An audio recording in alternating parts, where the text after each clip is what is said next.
Gentlemen, welcome. Uh, and a special welcome to Sasha Radicic. Radicic, thank you. Radicic. I knew I would get it wrong.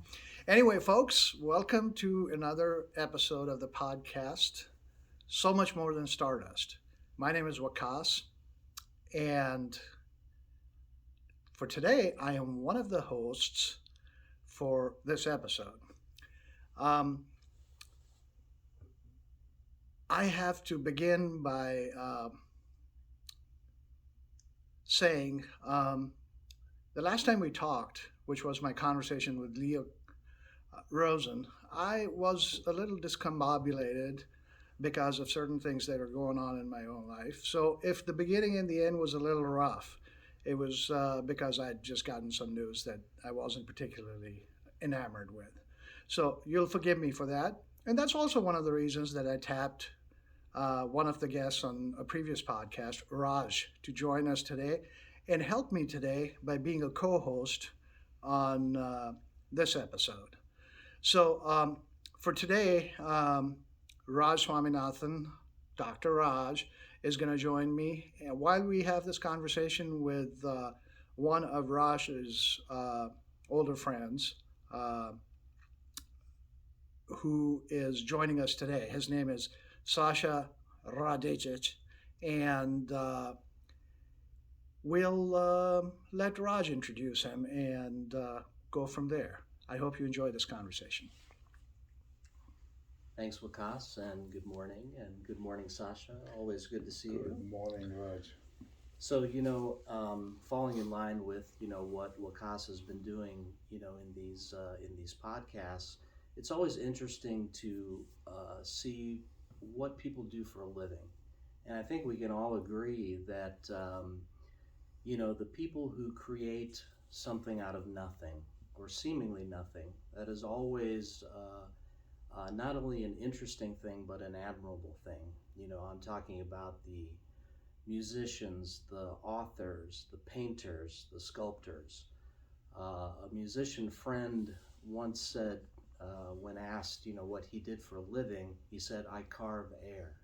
Ah, And to say that what Sasha does for a living, which is the art of luthiery, or to say that he carves something out of wood would be a great understatement. So in the next hour, I think not only will we have the privilege of getting to know Sasha and his craft, but also a little bit about him and how he arrived where he is today. So Sasha, welcome, and it is a pleasure and honor to have you here today. Thank you very much. I'm really honored to be here. thank you for joining us. And before we embark on your career in Lutherie, which, I did some research and it's pronounced both Lutherie and Lutherie. Lutherie is what I Use. Yeah. use, Yeah. yes. I would like our listeners to perhaps hear a little bit about your personal story. You started like all of us did here, at least in the room, in another country, in a different part of this globe. So, would Yes. you tell us a little bit about where you were born and what your life was like there? Yeah, I was born in state of Bosnia and Herzegovina. That was former Yugoslavia back Mm-hmm. then.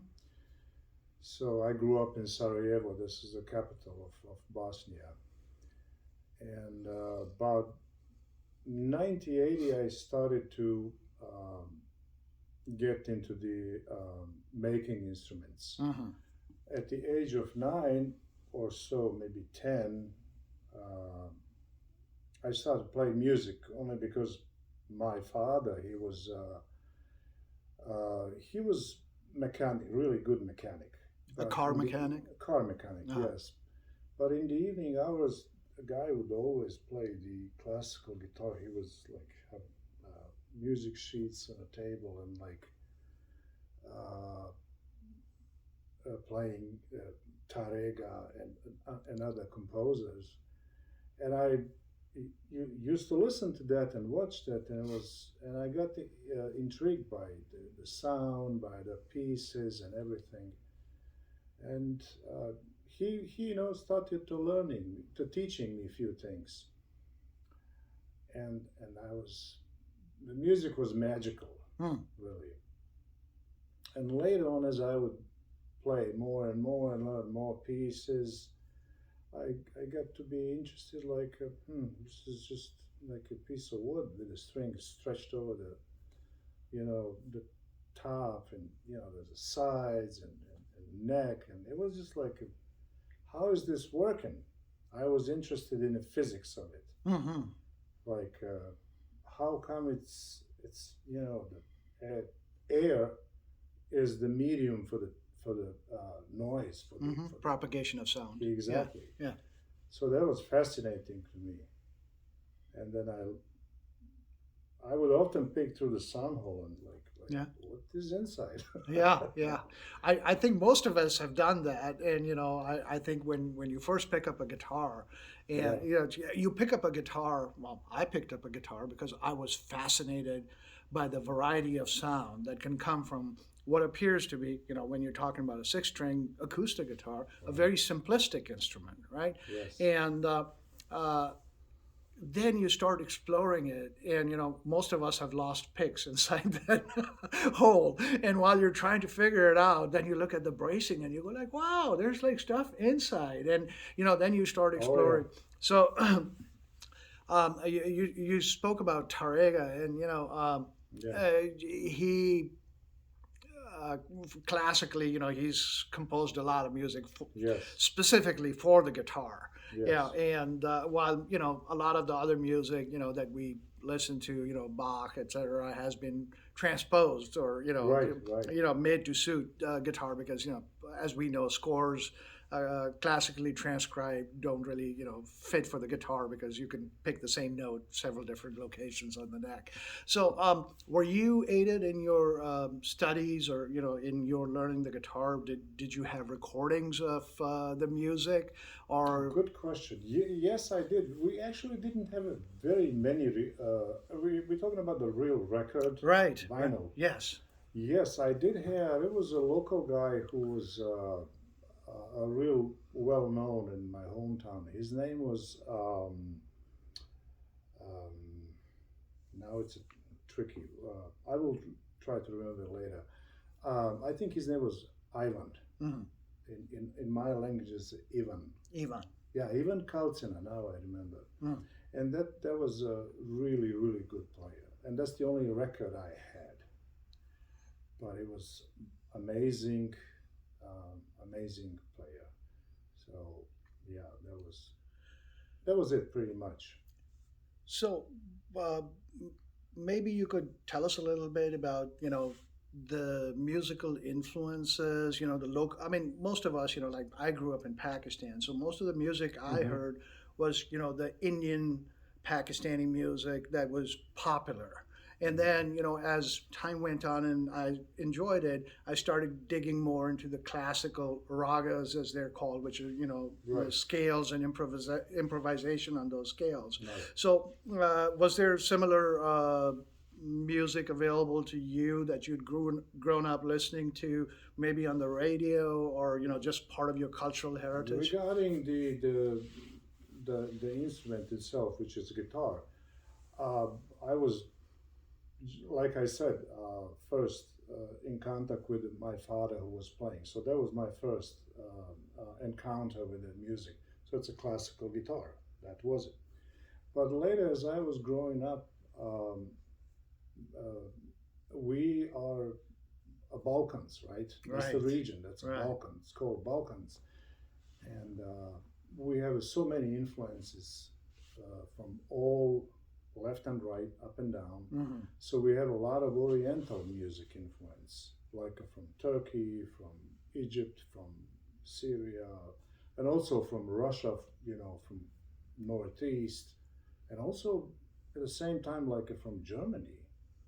So we had all kind of like impacts from each side, which is, I think, which is good thing. Hmm. I think now that I'm thinking about it, I picked up like everything from everywhere, and that's good. I just don't like one uh, kind of music. I very much enjoy Oriental music, and Mhm. that's in our mellows. I mean, deeply. Um, what's the word? Intertwined or something, woven through. And but we also have like a Western like impact in music.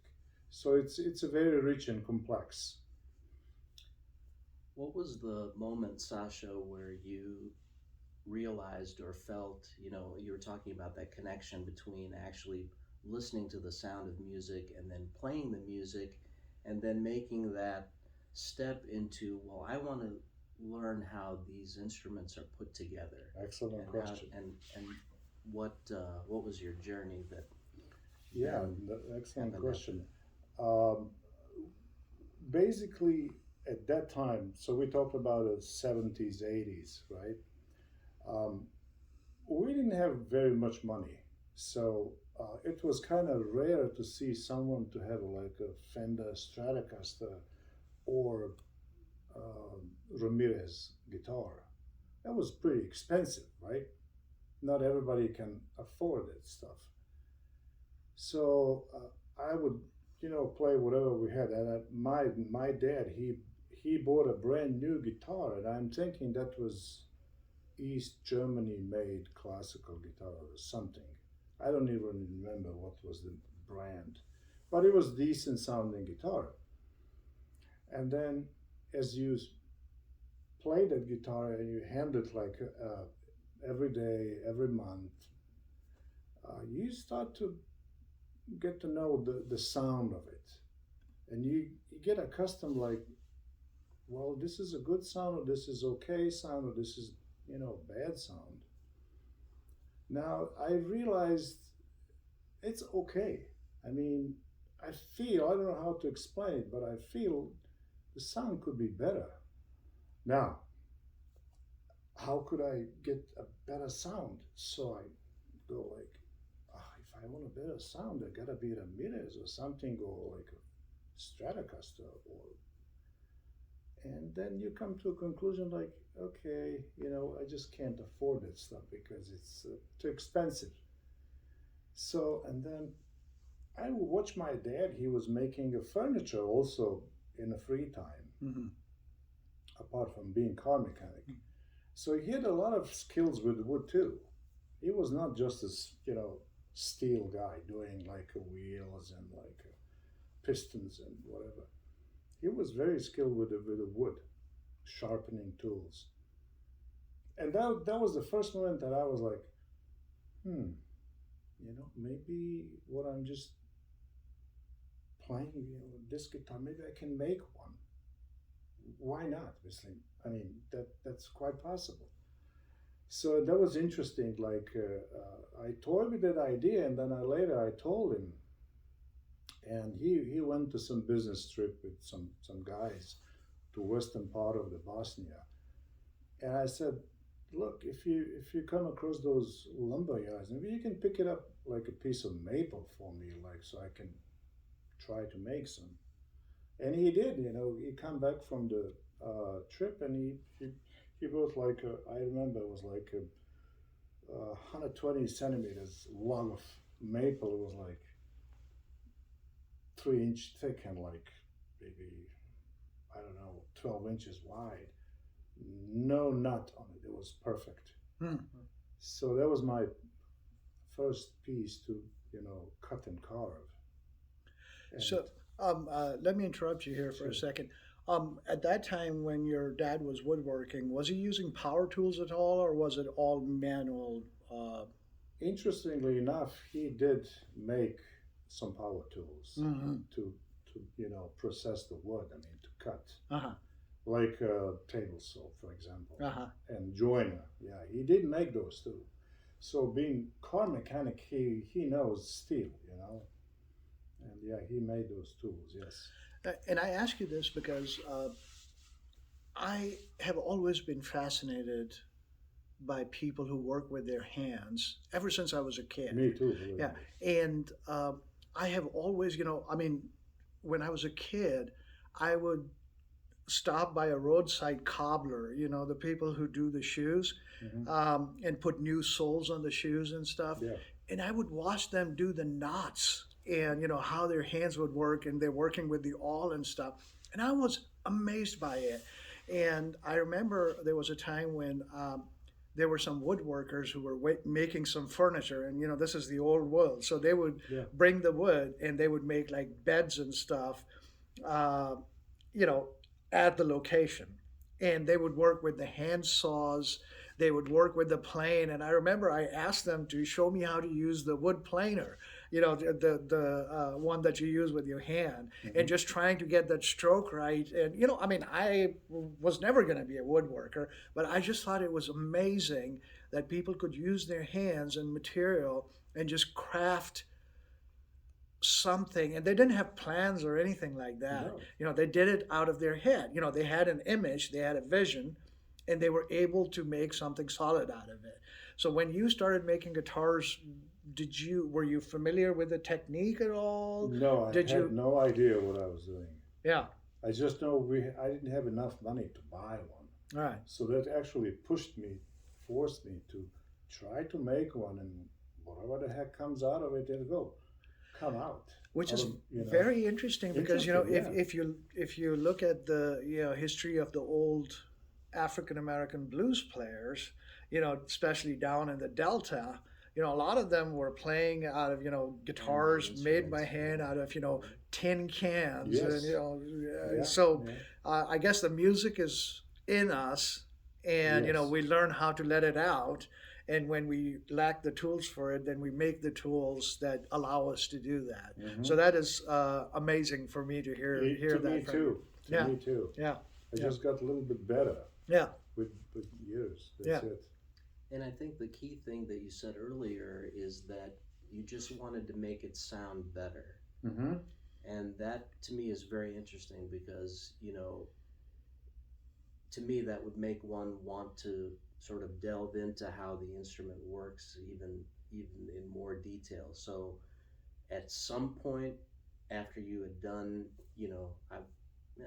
something beyond even experimentation, but did you then take kind of formal tutelage?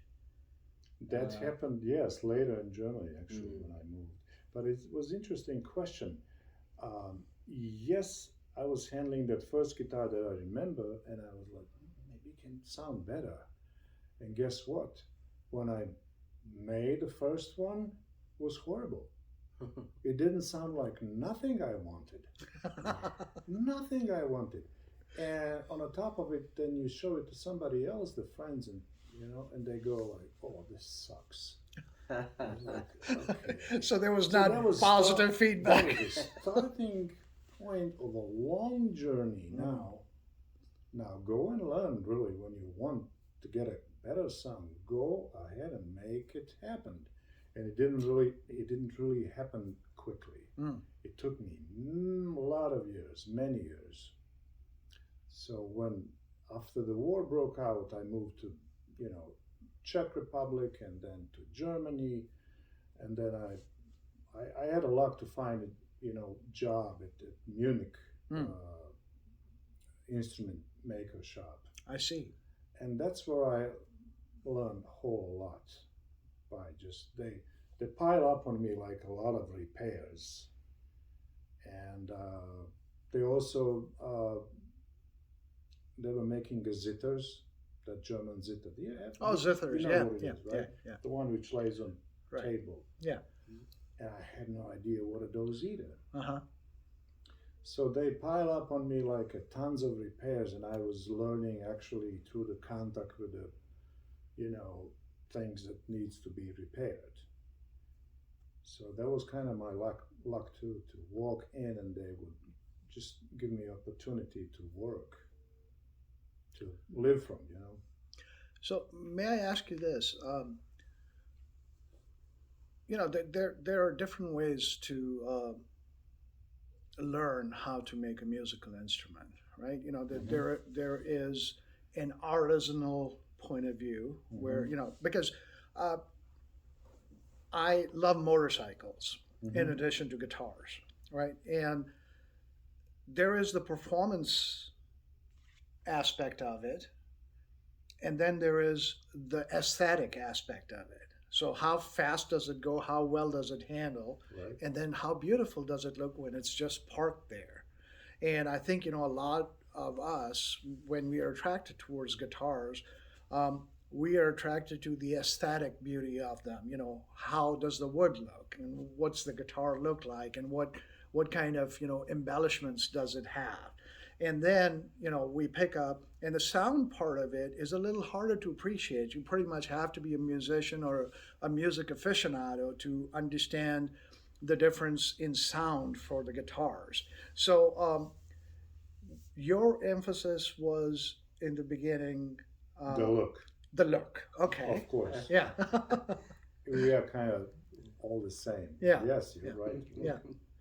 And then you started focusing. Now, did you ever think about the physics part of it? In terms of No, they came later, actually. Yeah, yeah.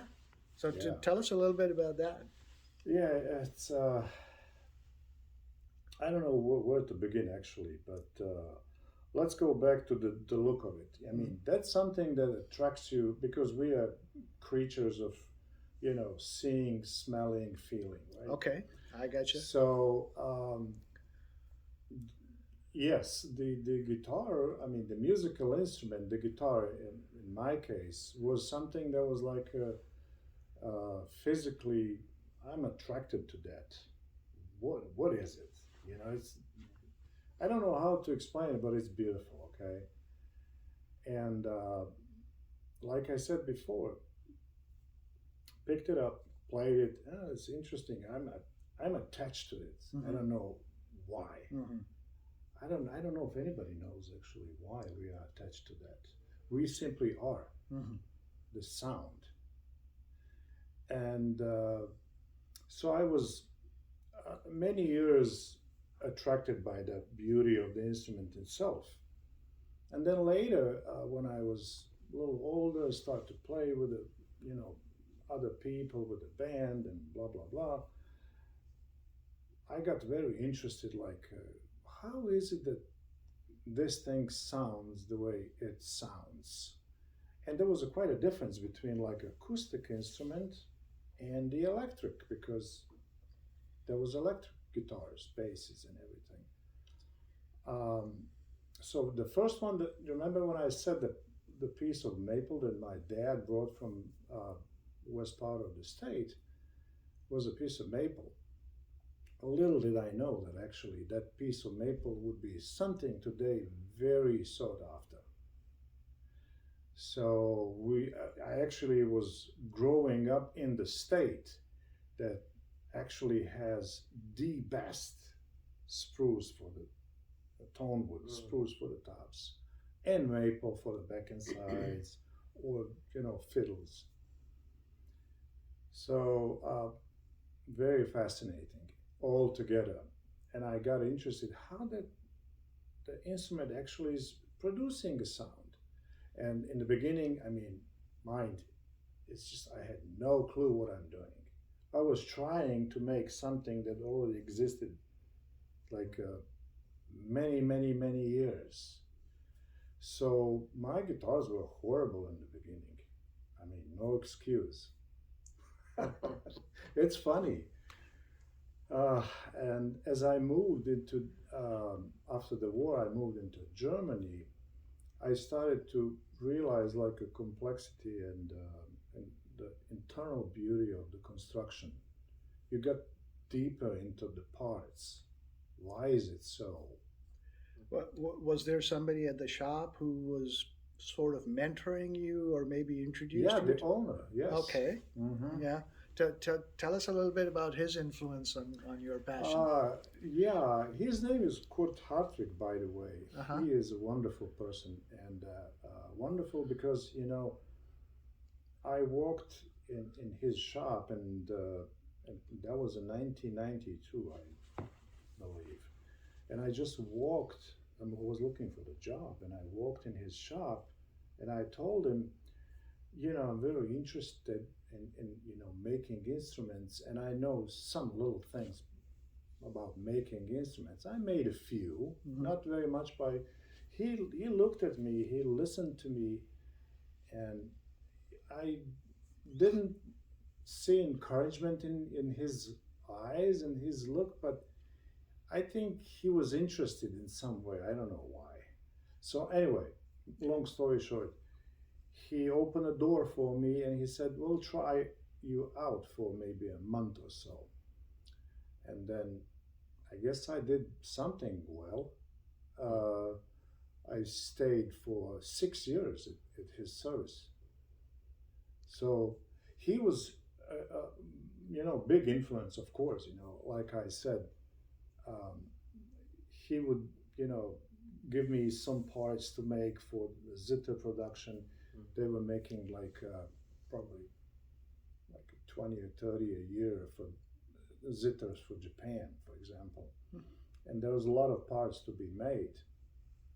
So I would be sanding tops and backs. And the people who were actually working in the shop, there's like three other people, and including the owner, Kurt.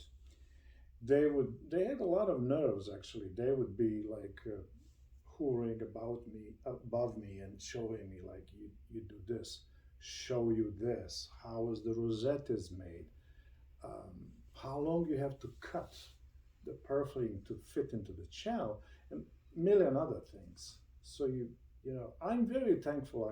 This is something you have to be lucky to hit, such a circumstance and to meet such wonderful people. They have actually patience to work with me because I'm not easy to work with, honestly. I don't know I don't any believe that. artisans who are. I know that. I mean, from bottom of my heart, thanks to them, like a big time for putting up with me.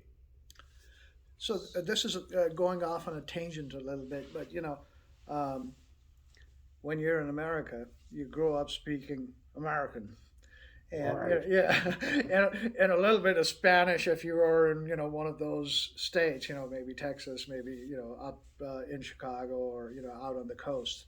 Um, but we always think of Europeans as having all of these different languages, and we were talking a little bit before we started the podcast about us both, or all three of us, essentially in one way or another, coming from areas of the world which were at a crossroads. So there were people of all nationalities coming and going.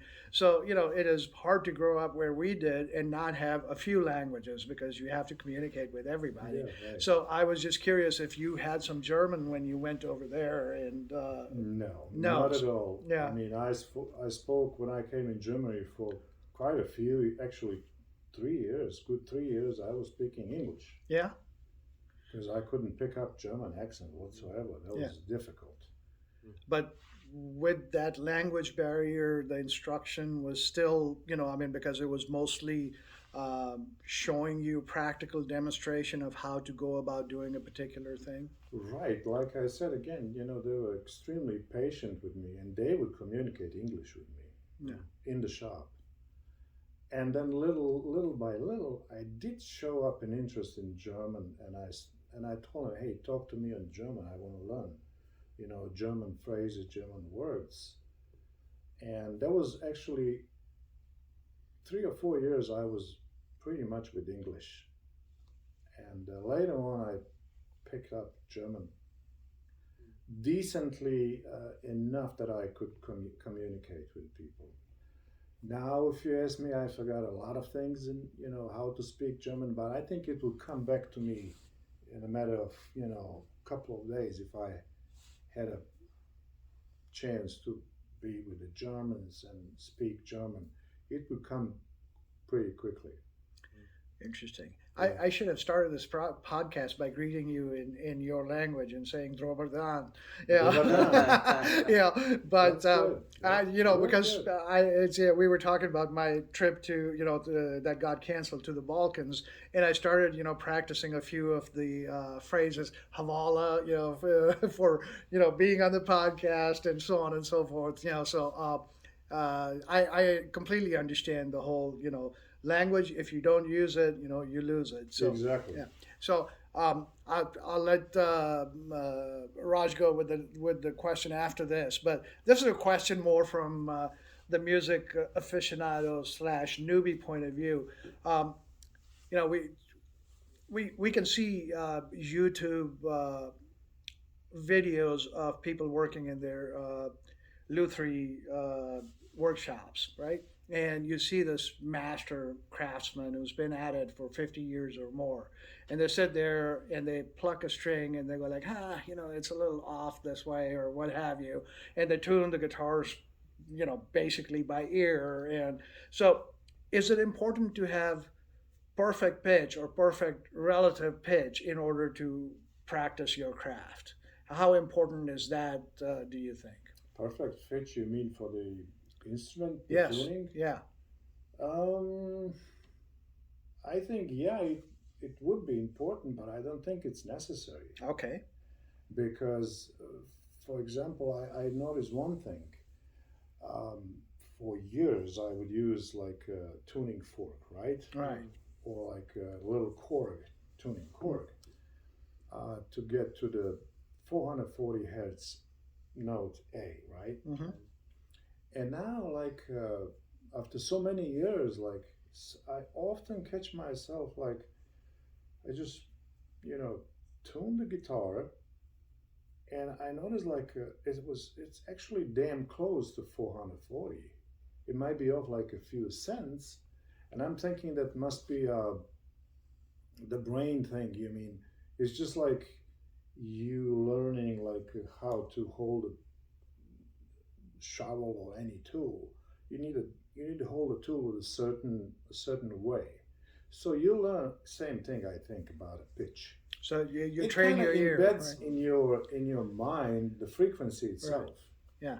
And you hear it, and then you go no no no no no no no. Okay, I'm close, and then I really take a fork and I hit it up on the edge of the table. Oh, sometimes I hit it right on, but it's not actually often. It comes close. Very interesting. Everything can be learned. But to add on that, and Sasha can comment, but I do think it's beneficial or an additional benefit for a luthier to be a player also, Yeah, as opposed to, and this is a layman's comment, but if you have that ear for playing and have that ear for music, I think it could only help if you're building an instrument as opposed sure, to. right. Yes. But that kind of leads me to my next question in terms of getting back to the whole concept of sound. So I'll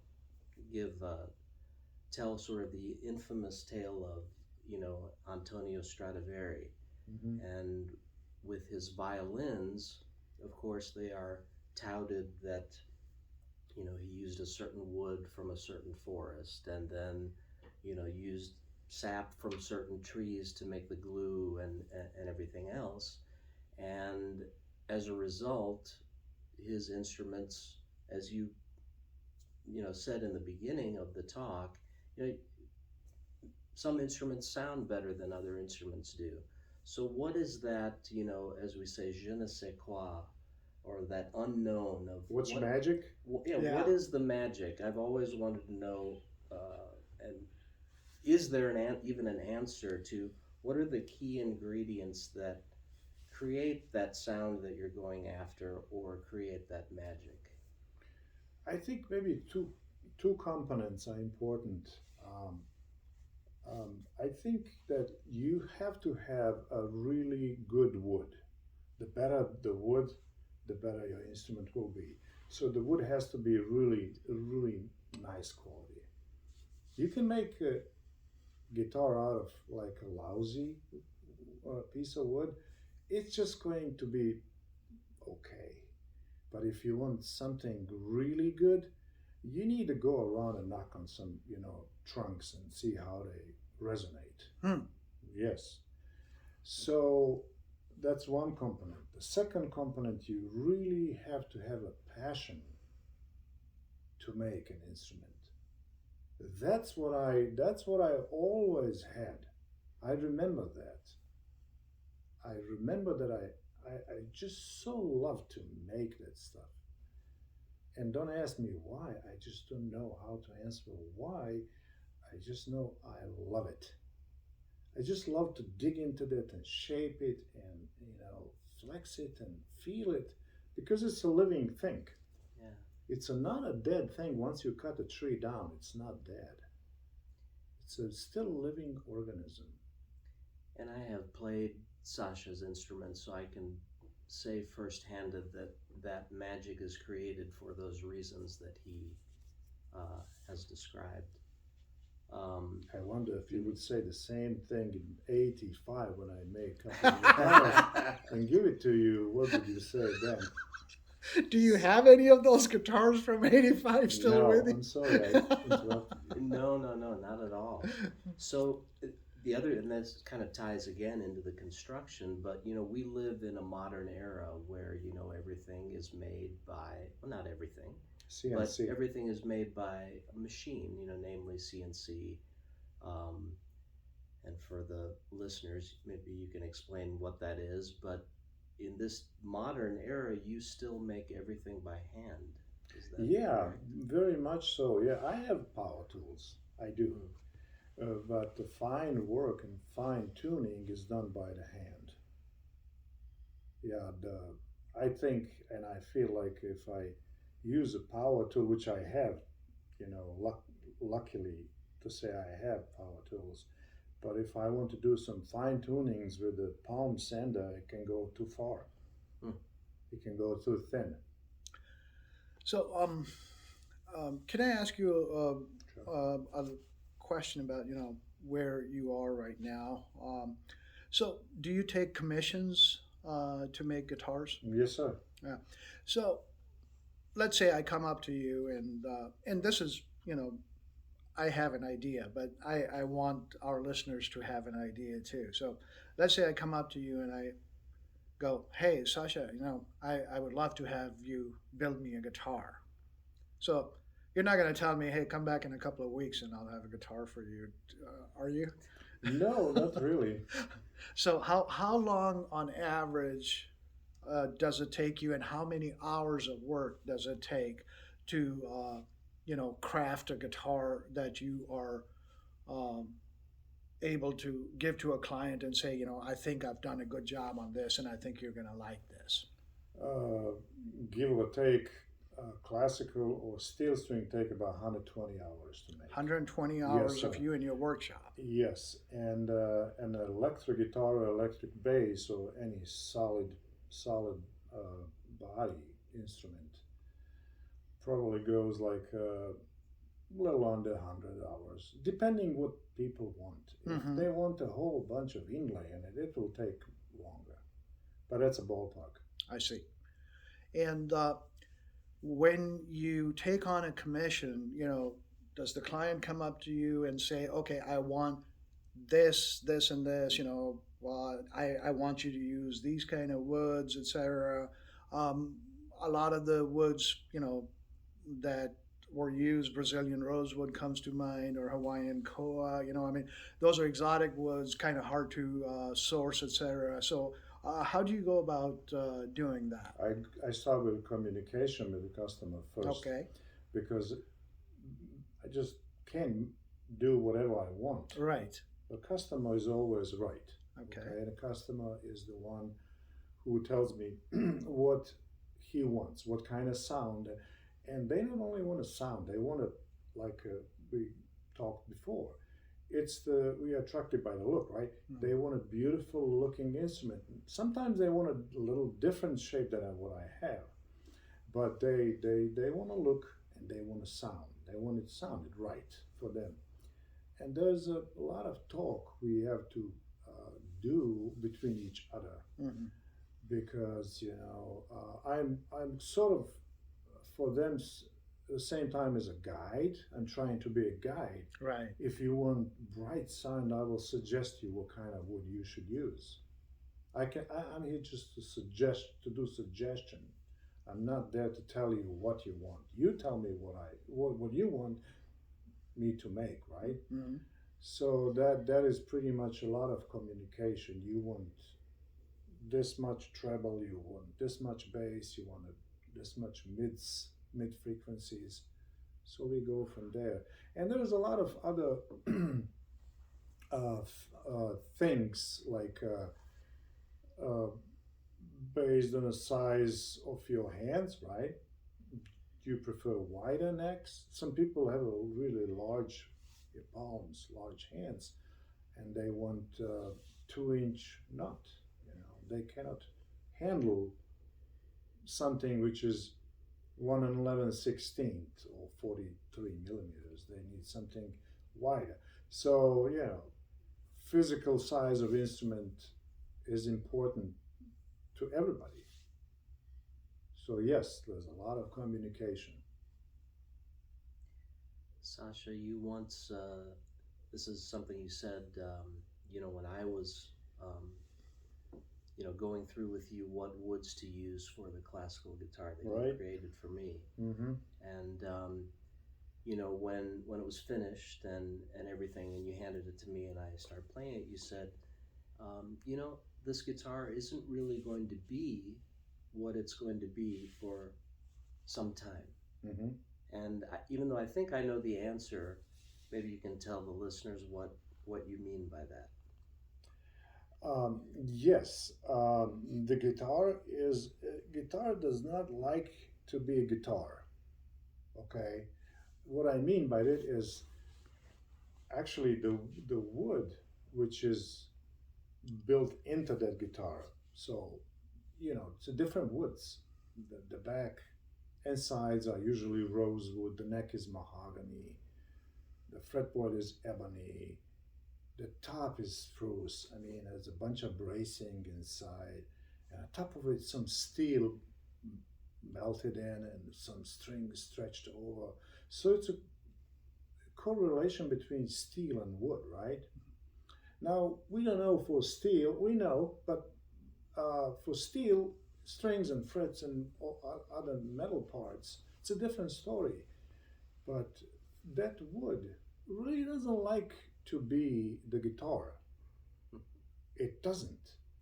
And there's a Rumi, and Rumi is a famous poet. You know it, right? Right. He, I don't know if I can quote, but he said once about a flute. The flute was something else before the knives Wow. drilled it. Wow. Okay. The wood, it's very deep. The wood actually suffered, Yeah. right? Yeah. Suffered drilling and very harsh, Bending carving. and yeah. And then after all that, like a harsh thing happened to it, all of a sudden, the wood is just singing. Yeah. It's very deep. Rumi is the one. Yes. Yeah. So the wood does not like to be in the guitar in the beginning. So the wood wants to resist. Sides are bent and forced by heat and by knives and whatnot. So they kind of resisting till they give up. Yeah. And they accept new shape. So the green guitar is what I gave you back then. Basically, just like fresh from the shop, right? Yeah. So what happens? The wood is still trying to adapt to the frequencies, hit from the string. Like and the top one doesn't really wants to bounce that much. But what happened actually inside? A lot of people don't know that. So you have a top and the back, right? Mm-hmm. And when you pluck the string, people really don't think about it like I didn't 40 years ago. So when you pluck the string, the top and back goes this way, right? Especially the top. Top dances. And that bridge, which is on the glued on the top, is actually like a little boat on the surface of the lake, right? Mm. So any little motion to that boat, it makes the bridge boat dances, right? Mm-hmm. And it moves the surface of that whatever it is, membrane, in this case is a top. Yeah. It's about 1/10 of an inch thick in the guitar, classical or steel string world. So as that top is like doing this, right? You have to understand that the guitar is an enclosed object. It's a limited object, so it has a bent sides. Right. It glue it back, and the top is glued on the top of it, right? So it's able to flex itself, top and back. But there's a sound hole, right? Right. So there's a sound that air can go through the sound hole inside all over the cavity of the box. And what we don't realize is as we pluck the string, the top goes this up and down and actually heats the air inside. The air inside is heated up by the two membranes doing this, right? Constantly. And we can't see the movement, right? But yes, the top is doing flexing all the time. And it's heating up the air. Then it's not hot air, but it's a warmed up air, right? So it rises. That too, but that warmer air actually in those corners where the side is glued to the top, there's a curving in a corner. The warm air is actually heating up the glue, and glue softens up. And that's why you need an hour of playing your guitar. And when you sit at first moment, you say it's kind of a little, stiff. It's like a kind of a little sleepy. And after an hour of constant playing, you what I just explained, your guitar is opening up. So opening up your instrument is more alive. Because you heated up the air inside and it loosened those joints of glue. And if the guitar is made right, if it's thin enough to allow all these, motions and movements, you go, it sounds better. Now you know. Yeah, that's fascinating. So that's fascinating, and that probably also explains why people like B.B. King or Willie Nelson would hang on to their guitars, beat up Lucille, or Trigger, I guess, was Willie Nelson's guitar with the hole in it and all that stuff, and they're unwilling to part with. Exactly. And you can only imagine what happens after 80 years of such a guitars being played. Right. Heated up. That's it. Yeah. So wonderful. I have put Raj in a similar spot, and he we grow up thinking of guitars as essentially American instruments, or American guitars are well known, other than classical guitars, which probably have a history from Spain. And so do you have like if somebody was to ask you and say, hey, I would like to buy a guitar, and most of us opt for American classics like a Martin or a Taylor or what have you. Do you have any favorite acoustic guitar makers that you particularly favor, that you like their technique, or the instruments that they I come like up? them all, actually. Yeah? I like a Martin, good old Gibson, good old Gretsch. Yeah. Taylors. You name it. Yeah.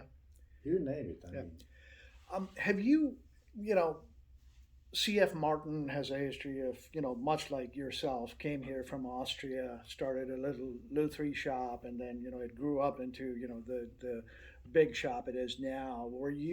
Have you thought about, because it is a whole different thing to produce artisanal guitars. And it's a completely different story to say, okay, I'm going to make a business out of it, which is going to turn a profit. I'm going to employ craftsmen or, people who work, but are not as passionate about that because they are just doing a 9-to-5 job or however it is.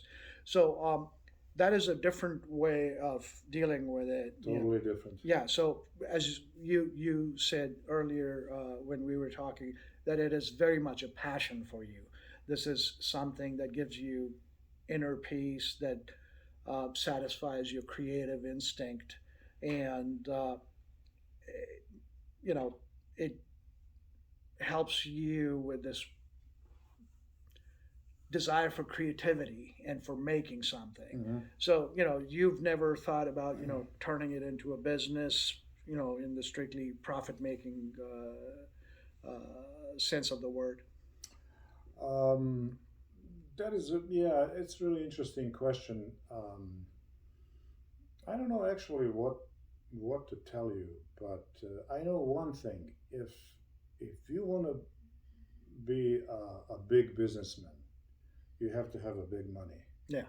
You have to have a big investment into because it's not only five guitars per se. I can make five guitars a year. It's not a problem.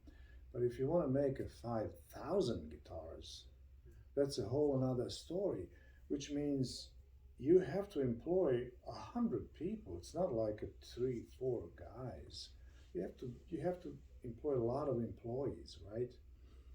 That's the difference between businessman.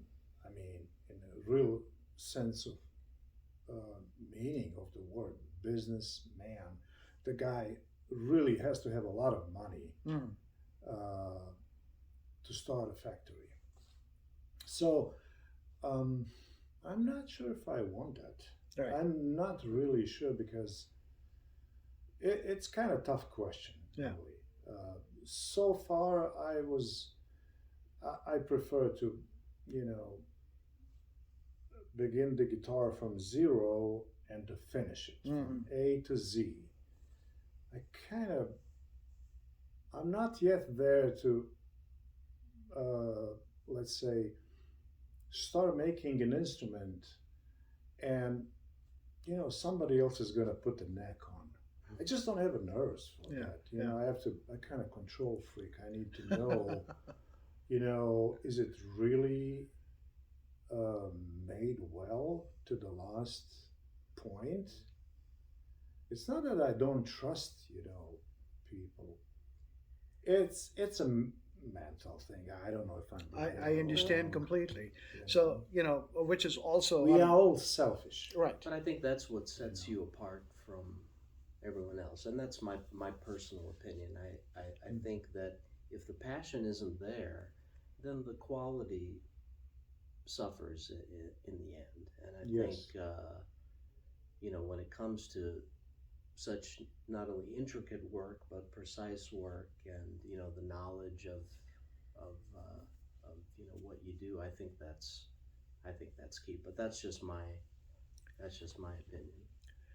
So when I did the podcast with Raj as my guest, I was telling him the story about me being in Spain, I don't know, 20 years ago.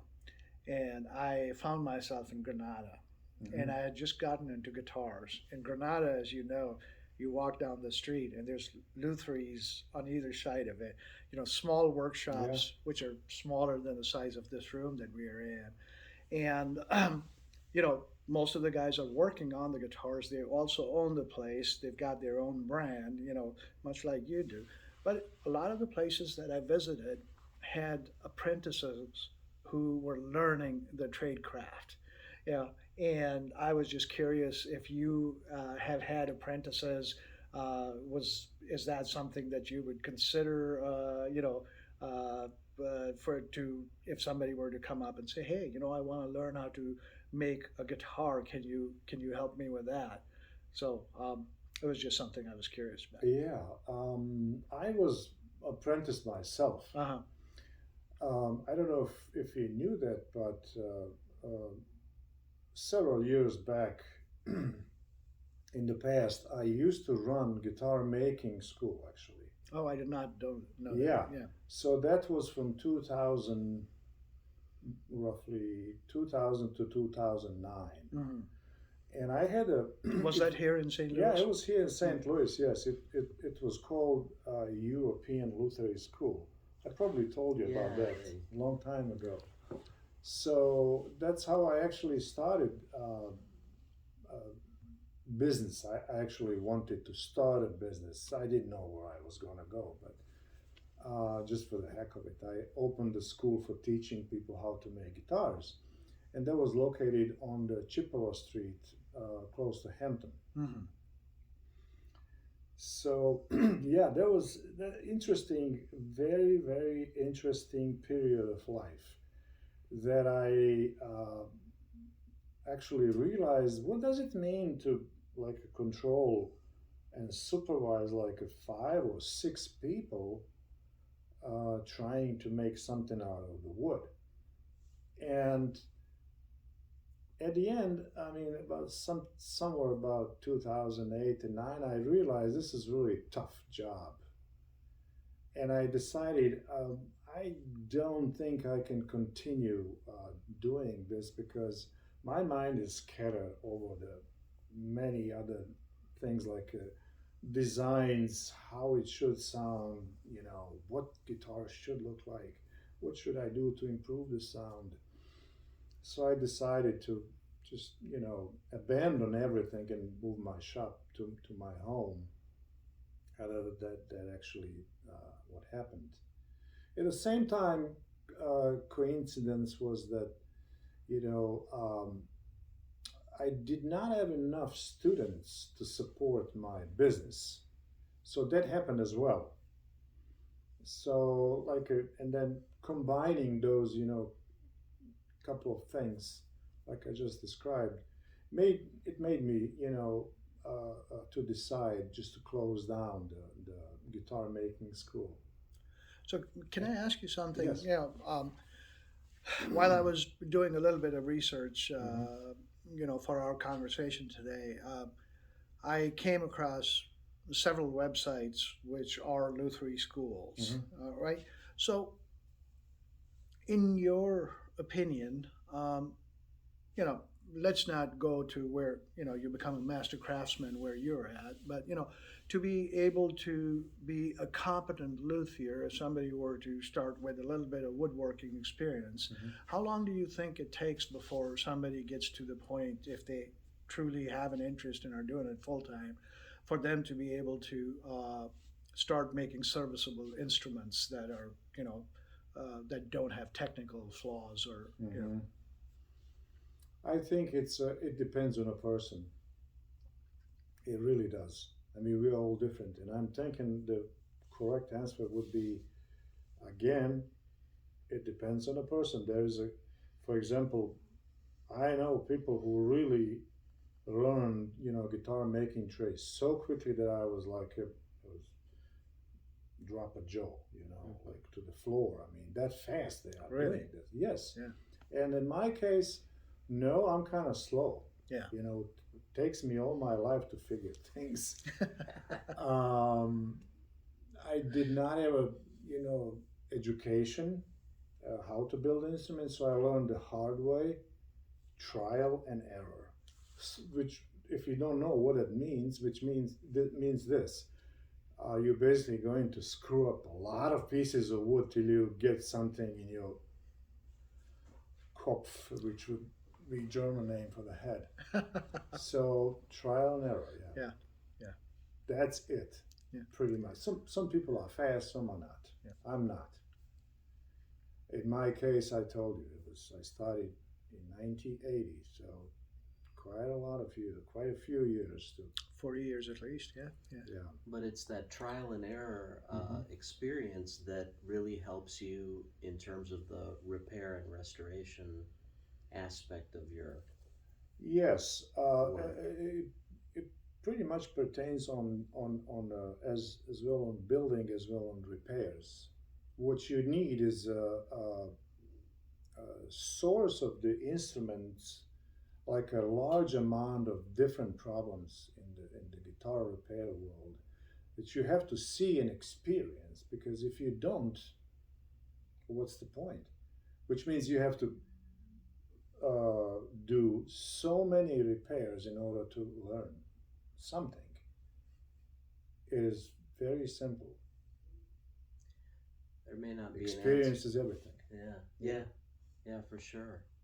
And there may not be an answer to this question, but if you had your dream choices of wood to make an instrument, what would they be? The dream, yeah. I'm kind of Brazilian rose with junkie. No, I'm just kidding. I love maple. Um, Rosewoods in general, I like. My passion is actually the spruce, the top, which is that is the vital part of the acoustic instrument. So yes, but another interesting thing is like I used to think it's only important in acoustic instrument or classical guitar, but it's so much important in electric guitar. You would not believe it. The spruce, huh? Remember? Yes. Oh yeah. Yeah, Yeah. one of the what was the brand? Was it Carvin that has a spruce body? I'm not sure. I'm not Yeah. sure either, but electric guitar, for example, the body was solid spruce, veneered with a bubinga or something similar to rosewood on both sides, on the outsides. Yeah, But that's unusual. that's unusual, Yeah. right? But then I got like, how come I didn't think of that? So everybody is different. So people thinking, So yes, So spruce from a particular region in the world, or just any kind of? um, I had a privilege to work with all kind of spruces, which are known. Sitka red spruce from Adirondack Mountains, Alaskan cedar, western red cedar. What's the name of the cypress from the Mediterranean and cypress from the California Bay, and they're all different. Are they? And there's there's a good wood and there's a better wood. There's a excellent wood. So, like I said, my privilege. I was born in a country that yields the best spruce for the top of and the back and sides of the guitars. Stradivari, by the way, you mentioned it earlier. He preferred to make his violins with Bosnian maple and Bosnian spruce. Bosnian spruce is very different spruce than spruce coming from Germany or from Norwegian area or what do I know, Russia or Ukraine or Uzbekistan. I don't know. There's spruces all over the world. So one of the questions I had was about the trees that are used to source this wood. Does the tree have to be of a particular age before it is harvested for this? I know that a lot of the people who are sourcing woods, especially the exotic woods, are also conserving the woods by replanting trees, making sure that there are supplies in the future for similar purposes. But how old on average are trees before they're harvested for wood, and are they harvested specially for making instruments? How old? For example, I know for example, spruce for the top of steel string or classical guitar. We usually do like a book match, like a two halves. So one half, it has to be about 20 centimeters wide, which is about, 8 inches? Yeah, somewhere give or in that take, range, yeah. right? So that means that so if this is a wood, right, the trunk, so there's a heart. And we usually avoid a little piece around the center of the of the trunk. And so that's, let's say this is like a few inches, and then you have this healthy area on the left and right from the center, from the heart of the tree. So that's the one I'm talking, pretty much 8-inch wide or 20 centimeter.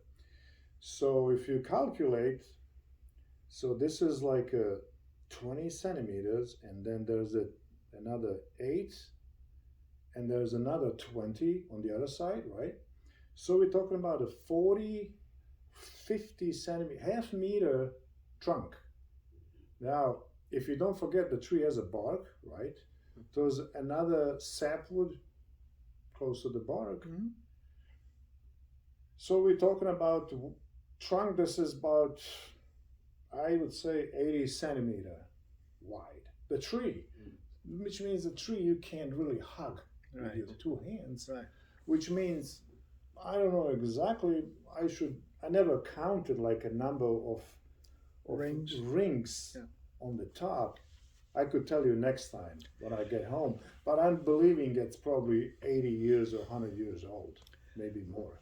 So the reason I bring that up is because, unfortunately, when the consumer is removed from uh, the actual manufacturing process and the sourcing process, then we tend to forget that, we go into Guitar Center and there's, 300 guitars lined up. Yeah. And, it is easy to forget that the instrument not only has a history in of itself, but the wood that is used in the instrument has a history of its own as Oh, well. You're right. Yeah, and that the we may balk at paying whatever $2,000 for a guitar or No, no, no. $4,000. It's a $300 in Guitar Center. Yeah, well, that's a whole different story, right? Which actually brings me to the next question. But I was just going to remark I on was the just fact. joking. Yeah, I understand, but the guitars that are worth that much money are because they are rare items, and they have Yes. taken a lot of time to get from where they started to this finished product that ends up in our Right. hands, right? So, which brings me to this question that I was thinking about, and it is probably inappropriate to ask since we've been, waxing poetic about the romantic history of guitar manufacturing. But what do you think about, using the synthetic materials that are being used to manufacture some guitars now? As you know, there are carbon fiber guitars. I think Kloss guitars comes to mind, and then there's Pau Ferro used for the fretboard instead of Right. yeah, Rain Song. I know. Yeah. yeah. So Rich light. yeah, so and also a lot of the guitars that are coming in, the $300 guitars that you were talking about, a lot of those are glued together laminates as well. Yes. Instead of this solid one piece or two piece tops that you were talking about. So, um, your thoughts on that? Are you a traditionalist, or are you saying, well, let me see how it sounds? I don't know what a rain song guitar sounds like. I haven't played one, so It sounds metallic. does That it? was my impressions. Yes, I am. In that regard. I'm just traditionalist Mhm. because I don't think that we can beat in nature. How the nature is able to create things, which is in this case wood, right? I don't think we can make it. I've seen some stuff in Home Depot that are like supposed to look like wood, and you know what I'm talking about. Yeah. It's Oh, yeah. that deck material. Right. I don't know what is that material. I'm not sure what it's called. Yeah. But people often usually look me kind of strange because I go in Home Depot because I often buy some wood, and my first thing to do is like pick it and I tap it, Knock on and it. they go like, What is this? "Who is this guy?" You know Oh, what I'm saying? Yeah, I am traditionalist. I don't think I could pick up like a carbon fiber and put it into this, in the guitar. I just can't. that's just not you. It's just not my cup of tea. Mhm. I love wood. It's just a natural stuff, and believe me, it has some sound in it. So, is there a particular guitar that you've made for anybody that you remember fondly, and that just came out fantastic, and you just looked at it, and it still stays with you in your memory? And After you make so many guitars, they all kind of dear to me, and at the same time, I kind of forget them sort of quickly. It's a weird thing Mhm. because, but interestingly enough, the first one when I made in 1980, I still remember that one and one of the acoustics that I made. I remember selling it back then. And after that, you start making one after another, one after another, one after another, and it's like I have to look in my notebook to see what I made. Yeah.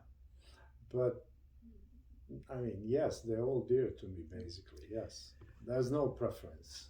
So, people like Raj, who have not only, who are not only musicians themselves, but have an interest in the history of guitar making and, the sounds, etc. They can probably listen to an instrument on a recording and go like, yeah, that sounds like a Strat, or that sounds like a particular. Would you be able to identify your guitars if you heard them, played? If you walked into a bar and somebody was playing a guitar, would you be able to say, "Huh, that sounds like one of mine"? I don't think so. No, no. I don't know. Yeah. I mean, that's an interesting question. I'm not sure if I could, because there is so much alike. The other day I was like watching YouTube clips.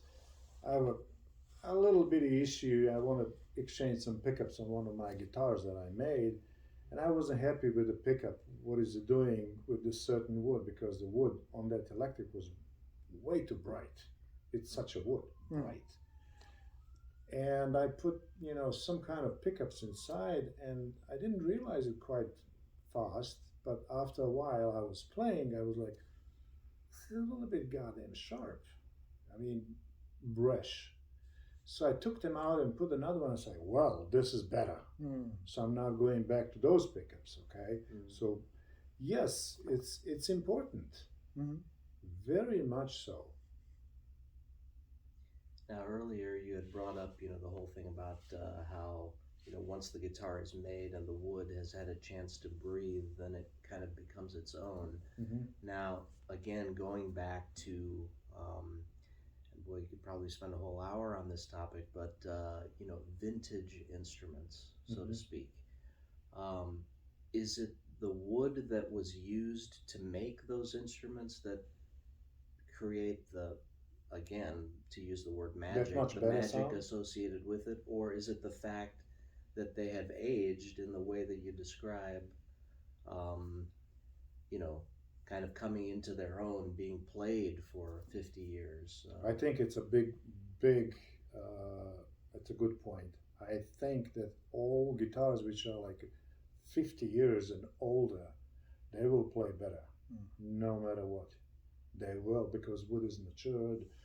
Wood is actually shrunk to its thinnest possible dimension, which means lost all the water, which means it's like I said, heated up from inside out 1,000 times. It's musically cooked, so to speak. More resonant, maybe warmer in sound. Yes, interesting. Let me answer this way also. I was in Chicago at my friend's shop, Richard Brunet, and he handed me like $250,000 Antonio Torres classical. Yes. So I was able to play that guitar, and that guitar is like made in 1800, let's say 70. How old is that? That's very old. It's 100. 150 plus. Yeah, 150. And there was something in it. I mean, in the sound of like, oh my God! It's just that's not a green wood sound. It's true. It's true. Yes. I agree with you, because I have a Taylor 800 series that I've had for 30 years now, or somewhere. Yeah. There you go. And when I acquire a new guitar, I usually don't play them, because I play it and it sounds nothing like the Taylor, in the richness of its sound. And people go, so how do you like that Gibson? And I go like, yeah, but it's not that Taylor. But now I know why it's not. So, that gives me an insight into things. Totally true. That's correct. Yeah. And I always tell people, well, you will have to grow in. It's just like a shoes, new shoes. You put them on, they're a little stiff, right? You have to walk like a couple hundred miles till they fit to your leg, right? Yeah, so I have the solution is that you buy all the guitars that you need when you're 5 years old. Yes. That way, when you get to be of age, they would. Yeah, your parents would have to buy your guitars. My parents would not have bought me any guitars. Right, yeah. I can tell you that. They would have bought me textbooks, but a guitar, not a Yes, chance. it's very helpful for guitar to be like aged wood inside. They, as a matter of fact, they do now torrefied wood. You know, Mhm, Yeah. Yes. they sound a little bit better. Yes, and also it really depends who makes them. It's the maker. Yeah. Yeah. How he is skillful to feel out like how thick the top and bracing relation between bracing and the top thickness is. I mean, there's a lot of things. So basically, yes, it's true. Age is very important. Well, Sasha, we're coming to an end of our conversation here. I don't want to impose on your time too much. Do you have a website or a way that people can get a hold of you if they want to commission a guitar from you? How would they be able to get in touch with you? Yes, I do have. Indeed, this is a kind of old website, but it's a www.radicic-guitar-zitter.com. Okay. So kind of complicated to remember, but radicic-guitar-zitter.com. Right. And we'll, when I put this up on YouTube, we'll put a link to your website on Okay, there. I appreciate it. Thank you. Yes. So thank you very much for being with us here today. This was a pleasure for me personally to have both of you and to have this conversation. And I wish you the best of luck in your endeavors. And I learned a lot from our conversation today. Thank you very much for having me, and such a pleasure to know you. Yeah. And Sasha, thank you, always good to Raj. see you, and Absolutely. you lifted up some of the mysteries that I've always had on guitar making. So I thank Wow. you for that, and My pleasure. thank you for your friendship as well. Absolutely. Same here, man. Same here. And thanks, Raj, for co-hosting and taking some of the burden, off my shoulders today. And I look forward to us doing more of the same in the days to come. Thanks for the opportunity, Lukas. It's Have a always great day, pleasure. everybody. Thank you. Thank you.